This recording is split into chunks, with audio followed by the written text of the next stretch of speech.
একটা নির্দেশিকা সম্প্রতি জারি করা হয়েছে নির্বাচন কমিশনের তরফ থেকে আমাদের রাজ্যের পুলিশকে উদ্দেশ্য করে, যেখানে নির্বাচন কমিশন বলছে যে কেন্দ্রীয় বাহিনীর জওয়ানরা এই যে নির্বাচনের সময় পশ্চিমবঙ্গে আসবেন, তারা যদি কোনো পদক্ষেপ নেন, তারা যদি কোনো কাজ করেন এবং তার ভিত্তিতে যদি কোনো অভিযোগ উঠে আসে কেন্দ্রীয় বাহিনীর জওয়ানদের বিরুদ্ধে, তাহলে সেই অভিযোগের ভিত্তিতে সরাসরি মামলা করা যাবে না।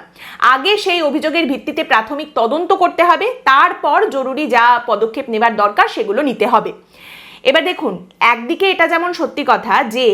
নির্বাচন কমিশন এখন এই নির্দেশিকা জারি করছে কারণ কেন্দ্রীয় বাহিনীর জওয়ানরা আসবেন, কথায় কথায় তাদের উপর মামলা করা হতেই পারে, পশ্চিমবঙ্গে সমস্ত কিছু নিয়ে কথায় কথায় একটা করে মামলা করে দেওয়া কোনো ব্যাপারই নয়, সেরকমটা হতে পারে, সেইটাকে আটকানোর জন্য নির্বাচন কমিশন এই পদক্ষেপের কথা, এই নির্দেশিকার কথা সামনে রেখেছে, এটা হতে পারে, সেটা আপনি বলতে পারেন। কিন্তু তারই সঙ্গে আবার মাথায় রাখতে হবে এই পশ্চিমবঙ্গে নির্বাচন চলাকালীন শীতলকুচির মতো ঘটনাও কিন্তু ঘটেছে।